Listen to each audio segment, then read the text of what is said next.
caso que tenemos hoy para ustedes es impactante y perturbador, y es uno que muchos de ustedes pueden haber oído hablar. Es uno de esos casos que son casi increíbles, en especial considerando que todo sucedió ante nuestras narices, pero increíblemente, todo es cierto. Entremos en materia. J.C. Lee Dugard nació el 3 de mayo de 1980 de Terry Provitt y Ken Slayton.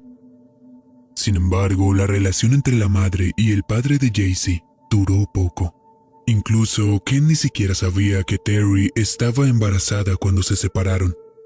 Terry no tardó en entablar una relación sentimental con un hombre llamado Carl, que luego se convertiría en su marido y padre de su segunda hija, Shaina. En septiembre de 1990, Terry y Carl dejaron el condado de Los Ángeles para trasladar a su familia al pueblo rural de Myers, California.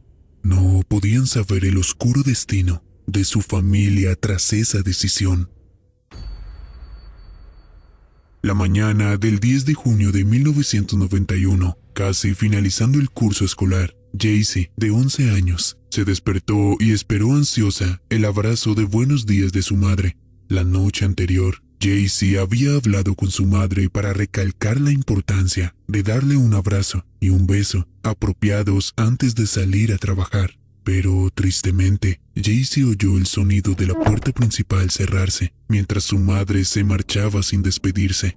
Quizás si la madre de J.C. hubiera podido saber la tragedia que ocurriría más tarde ese día, habría abrazado a J.C. con mucha fuerza. J.C. sabía que si permanecía más tiempo en su cama, su padrastro, Carl, se impacientaría con ella, sobre todo si llegaba tarde al autobús. A J.C. le parecía que Carl no la quería tanto como su hermanastra Shaina. Así, para no tener que pedirle a Carl que la llevara al colegio, J.C. realizó su rutina matutina habitual con mayor agilidad. J.C. se vistió y combinó su camiseta con un anillo que su madre le había regalado apenas 4 años antes. El anillo era una delicada banda de plata que tenía forma de mariposa, que coincidía con una marca de nacimiento de J.C. Al sentir que el estómago estaba algo revuelto desde que se levantó, se planteó brevemente preguntarle a Carl si podía quedarse en casa ese día. Decidió no hacerlo, pues no quería hacer nada que pudiera disgustarlo aún más de lo que creía que ya lo hacía. Sin querer conversar, J.C. se despidió de Carl con la mano y emprendió el mismo camino hacia la parada de autobús que había recorrido miles de veces, solo que esta vez sería completamente diferente. Mientras J.C. comenzaba a subir la empinada colina que conducía a la parada del autobús, pensaba en los sucesos de las próximas semanas como lo haría cualquier niña de 11 años. Su curso iba a ir a un parque acuático cercano dentro de unos días, y J.C. estaba emocionada y nerviosa a la vez por el viaje, pues últimamente era más consciente de su cuerpo. Al cruzar la carretera, justo por donde su madre le había pedido que cruzara, J.C. se dio cuenta de repente que no estaba sola. A pocos metros detrás de ella, siguiéndola a cada paso, había un vehículo desconocido. Antes de poder reaccionar o comprender lo que podía significar esa presencia, ya era demasiado tarde. El conductor del vehículo bajó la ventanilla y J.C. se detuvo para acercarse cautelosamente. Antes de que ella pudiera responder a la pregunta fingida que le hizo, el hombre alcanzó a J.C. Al hacerlo, le disparó una pequeña pistola negra de aturdimiento, provocando que su pequeño cuerpo convulsionara y cayera al suelo. A pesar de la repentina sensación por la descarga eléctrica, J.C. hizo todo lo posible por alejarse. J.C. sabía que había arbustos detrás de ella y pensó que si podía abrirse paso hacia ellos, podría liberarse y escapar de las garras de este desconocido. En su lucha, el hombre le disparó una vez más la pistola aturdidora antes de agarrarla con fuerza. Con un rápido movimiento, el hombre metió a J.C. en el auto y la arrojó al piso de la parte de atrás. Le puso rápidamente una manta sobre la cabeza y J.C. sintió el peso de un adulto que la sujetaba. Cuando el coche se puso en marcha de nuevo y el peso de otra persona seguía oprimiéndola, se dio cuenta de que el hombre no estaba solo. Tan rápido como el incidente había comenzado, había terminado. El hombre, su cómplice y Jaycee se habían ido. El incidente que cambió la vida de Jaycee para siempre fue presenciado por Carl, que había visto a Jaycee caminar hacia la parada del autobús esa mañana. Sin que Jaycee lo supiera, el padrastro, que ella creía que no la quería, había perseguido a sus secuestradores en su bicicleta de montaña en un esfuerzo desesperado por alcanzarlos, pero no pudo hacer nada. Cuando el auto del secuestrador finalmente se detuvo, Jaycee estaba aterrada. Oyó a uno de los secuestradores reírse y decir: «No puedo creer que nos hayamos salido con la nuestra». Jaycee no tenía ni idea de dónde estaba, ni con quién, o cómo podía, si era posible, volver a casa con su madre.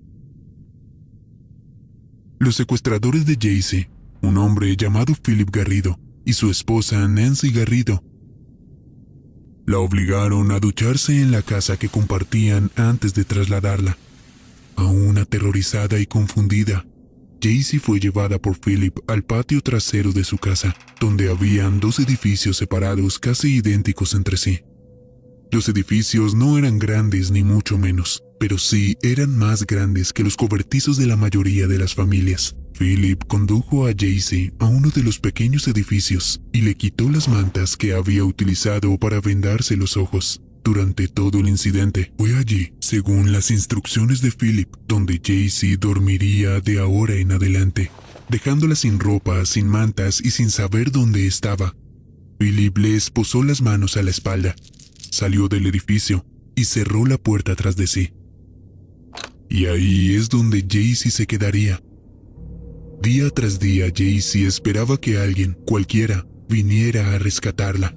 Cada vez que Philip atravesaba la puerta que se interponía entre ella y la libertad, Jaycee tenía problemas para distinguir si estaba preocupada o aliviada. Los días y las noches se desdibujaban y pronto no tenía idea de cuánto tiempo había pasado, pero entonces cada pocos días, Philip venía a ver a Jaycee para agredirla de formas que no podemos detallar aquí en YouTube.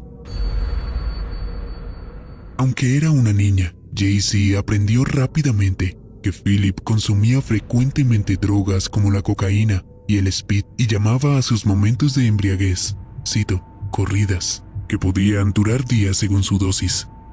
Durante estas corridas, Philip trasladaba a Jaycee del edificio principal en el que se alojaba al adyacente. Allí la mantenía para usarla hasta que se le pasara el efecto de las drogas. Aparte de las horribles formas de actuar de Philip con Jaycee, se dedicó a lavarle el cerebro para hacerle creer que era su único protector frente al mundo.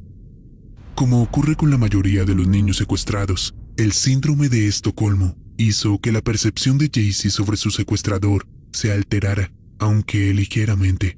Cuando podía, Philip le llevaba a Jaycee comida rápida y batidos, e incluso gatitos, debido a su amor por los gatos. Pese al afecto mostrado por Philip y Nancy, Jaycee sabía en el fondo que sus secuestradores eran malas personas y que ella no debía estar con ellos. Sin embargo, dependía de ambos para su propia supervivencia. Al cabo de los años, Jaycee recibió más libertades en su retorcido cautiverio a medida que Philip y Nancy estaban más seguros de que su crimen aparentemente fue perfecto. Nancy acabó confiando en Jaycee e incluso le explicó que Philip tenía una adicción al sexo que casi nunca podía satisfacer. Nancy incluso le dijo a Jaycee que la tenían cautiva para que Philip no le hiciera daño a ninguna otra niña. A medida que Jaycee crecía, pudo reconstruir la información obtenida de sus captores con más coherencia. Comprendió que Philip era un pedófilo. No solo guardaba fotos y videos de sí mismo y de Jaycee, sino que también tomaba fotos de niños en parques y otros lugares para su entretenimiento. El domingo de Pascua de 1994, 4 años después de que Jaycee fuera secuestrada, Philip y Nancy notaron que el cuerpo de Jaycee estaba cambiando de una manera que indicaban un embarazo. A los 13 años, Jaycee descubrió que estaba embarazada de su secuestrador. Apenas cumplidos los 14 años, Jaycee no solo dio a luz en el suelo del cobertizo del tamaño de un estudio de su secuestrador, sino que además quedó embarazada de nuevo, poco después del nacimiento de su primera hija. El horror de estar embarazada cuando ella era apenas una niña se vio levemente mitigado, ya que Jaycee luego dijo: «Sentí que ya no estaba sola, tenía a alguien que era mío, y sabía que nunca podía dejar que le pasara nada». Con la llegada de sus dos hijas, la forma en que Philip y Nancy y Jaycee se veían mutuamente cambió drásticamente. En la mente de Jaycee, por el constante lavado de cerebro de Philip, ellos eran esencialmente una gran familia. Philip comprendió que los hijos de Jaycee acabarían necesitando ir al médico, a la escuela y a otras cosas que estaban fuera de su control. Por eso, siendo las hijas de Jaycee aún muy pequeñas, Philip las animó a nombrar a Nancy como su madre y les aseguró que Jaycee era su hermana. Por la misma época, Philip le dijo a Jaycee que eligiera un nuevo nombre para ella, y ella eligió el nombre de Alyssa. Por el resto de su cautiverio, Jaycee estuvo obligada a separarse de su verdadera identidad para mantener el oscuro secreto de Philip. Cada año que pasaba de cautiverio de Jaycee, Philip y Nancy se volvían más osados con sus actos. De hecho, empezaron a llevar a Jaycee de viaje con los bebés a la playa. Nancy incluso llevaba a Jaycee a días de chicas, donde ambas se hacían manicure e iban de compras con los ingresos prescindibles de que disponían. Con cada salida, Jaycee comprendía que si abría la boca y revelaba su nombre y su situación a alguien, toda su vida volvería a cambiar. Pero como tenía hijas a las que cuidaba más que a cualquier otra cosa en su vida, no le decía a nadie, ni buscaba ayuda, pues temía que Philip le quitara a sus hijas. A finales de los años 90, Jaycee empezó a escribir un diario. Reflexionaba sobre los sucesos del día, anotaba información sobre sus hijas, e incluso, en ocasiones, escribía sobre sus deseos de ver de nuevo a su madre y liberarse de Philip y Nancy por completo. Allí, en el patio trasero de su secuestrador, Jaycee se convirtió en madre, en maestra y en ama de casa para sus hijos, y en una donadie para el resto del mundo. Eso hasta que el rumbo de su secuestro cambió por completo. Aparte del horror que Philip Garrido infligió a Jaycee, él tenía también un historial de detenciones. Es más, Jaycee no había sido la primera chica que habían secuestrado. Más bien fue la que más duró. Y como resultado de su historial delictivo, Philip estaba a menudo en la mira de la policía. Lo detuvieron con frecuencia mientras mantuvo cautiva a Jaycee, y la policía que lo vigilaba no sabía que ella estaba retenida en su casa.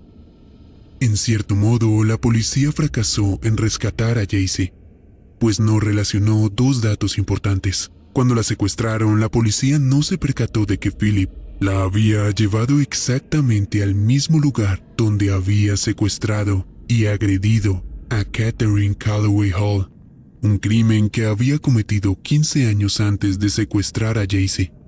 Además, hubo otros incidentes que habrían indicado que algo peculiar ocurría en la residencia de Philip. En 2002, los bomberos fueron a su casa después de que se informara que una niña se había lesionado el hombro en la piscina de Philip, aunque no se sabía que hubiera niñas viviendo con él.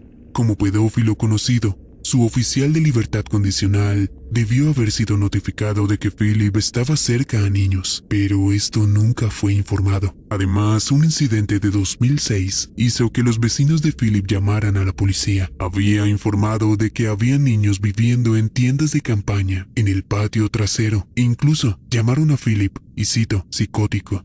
Llegó un agente, pero tras una conversación de 30 minutos se marcharon. En cualquiera de estas ocasiones, Jaycee podría haber sido descubierta. Como resultado de la intensa adicción y consumo de drogas de Philip, sus extraños patrones de pensamiento aumentaron al envejecer. Philip estaba seguro de poder inventar un sistema que permitiera a otras personas oír lo que pensaba, ya que se creía un siervo elegido por Dios.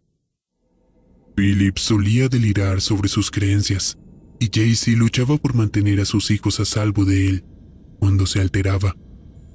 Philip pasaba muchas horas reflexionando sobre sus sentimientos hacia la religión y la sexualidad. Una y otra vez escribía sus ideas, rompía el papel y lo volvía a escribir, hasta que creía que lo tenía perfecto. El 24 de agosto de 2009, Philip decidió que estaba listo para informar a las autoridades de su trabajo durante años, para tratar de curar sus conductas delictivas, para que otros pudieran curarse también. Había escrito un manifiesto de 4 páginas en el que explicaba cómo logró, y cito, controlar los impulsos humanos que llevaban a los seres humanos a cometer actos disfuncionales. Ese día llevó el ensayo a la oficina de policía a la Universidad de California y pidió una cita para hacerlo a la mañana siguiente. Esa cita se estropeó rápidamente, puesto que llevó a sus 2 hijas con él. Cuando los agentes verificaron los antecedentes de Philip, constataron que era un delincuente sexual registrado y que estaba violando su libertad condicional al estar en presencia de menores. Philip aseguró que las niñas eran hijas de un familiar y que tenía permiso para estar con él en ese momento. Un agente se dio cuenta de que las 2 niñas estaban pálidas, tanto que parecía que no les había dado la luz del sol con frecuencia, y de que su comportamiento era extraño. Al día siguiente, Philip recibió instrucciones de hacer un seguimiento con los oficiales, ya que uno de ellos estaba muy preocupado por la salud y la seguridad de las hijas en compañía de Philip. Philip acudió a la Oficina de Libertad Condicional de Concord, California, el 26 de agosto con las 2 niñas, Nancy, y para su propia sorpresa, Jaycee. La policía separó inmediatamente a todos para hablar con ellos sin la presencia de Philip. Incluso cuando estaba lejos de los demás, Jaycee se negó a revelar su identidad falsa frente a los oficiales, e incluso se puso nerviosa cuando la presionaron sobre su nombre real. Durante 18 largos años, Philip le había asegurado que el mundo estaba lleno de maldad y que no podía confiar en nadie más que en él, y durante gran parte de su vida no había existido Jaycee Dugard. Tras varias horas de entrevistas, Philip finalmente confesó. Jaycee quedó sorprendida al ver que Philip había confesado que la había secuestrado cuando solo tenía 11 años. Al oír que se revelaba la verdad de su vida, Jaycee estaba lista para contar a los oficiales quién era realmente. Uno de los agentes de la sala acercó a Jaycee un pequeño trozo de papel y un lápiz, animándola a escribir su verdadero nombre, incluso si se sentía muy asustada, para decirlo en voz alta. Allí, en la luz de la sala de interrogatorios, Jaycee escribió Jaycee Lee Dugard. Una vez que los agentes lograron confirmar la identidad de Jaycee, le informaron de que su madre querría hablar con ella. Al fin y al cabo, había extrañado a su hija durante esos 18 largos años, asumiendo que estaba muerta, pero pidiéndole a Dios que no lo estuviera. Por primera vez, desde el día de su secuestro, Jaycee pudo escuchar la voz de su madre y decirle que estaba viva. Durante todos esos años de ausencia, Jaycee se las había arreglado para conservar el anillo de mariposa que su madre le había regalado cuando tenía 7 años, con la esperanza de volver a verla, y aún lo tenía cuando finalmente se reunieron. Cuando Philip fue detenido por sus crímenes, las 2 hijas de Jaycee lloraron, e incluso Jaycee luchó contra el vínculo emocional que él había forjado entre ellos como su captor. Durante una entrevista mientras estaba en la cárcel, Philip dijo, al final, esta va a ser una historia poderosa y conmovedora. Mi vida se ha enderezado. Esperen a escuchar la historia de lo que ocurrió en esta casa. Vas a quedar absolutamente impresionado. Es algo repugnante lo que me ocurrió al inicio, pero dio un giro completo a mi vida, afirmó, al parecer sin ser consciente de la ironía y las declaraciones contradictorias, que al secuestrar a Jaycee y engendrar hijas con ella, cambió su vida a mejor. En su opinión, esas acciones le ayudaron a cambiar su condición de pedófilo y secuestrador. En abril de 2011, Philip y Nancy Garrido se declararon culpables de secuestro y abuso forzado. En junio de ese mismo año, Philip fue condenado a 431 años de prisión perpetua y Nancy recibió 36 años de prisión perpetua. Jaycee no asistió a la sentencia de Philip y Nancy. En su lugar, hizo que su madre leyera una declaración suya en voz alta en la sala. Jaycee dijo, y cito, «A ti, Philip, te digo que odié cada segundo de cada día de los 18 años por tu culpa. A ti, Nancy, no tengo nada que decir. Cuando pienso en todos estos años estoy enfadada. Me robaste mi vida y la de mi familia». Ya bien entrada en los 30, Jaycee Dugard es una madre de 2 hijos que está aprendiendo poco a poco a volver a una sociedad a la que se le había negado desde los 11 años. Desde su fuga escribió un libro sobre sus experiencias y comenzó su rehabilitación en el mundo, incluida la terapia con animales y caballos. También ha puesto en marcha la Fundación JAIC, en la que anima a otros, y cito, «Solo pregúntate a ti mismo qué te importa», por sus siglas en inglés, y con suerte, evitar que otros sufran la tortura que ella sufrió durante su tiempo de cautiverio. Si hay algo que se puede extraer de la historia de Jaycee es esto: los extraños están al acecho detrás de cada esquina. Mantente alerta para protegerte a ti y a los demás.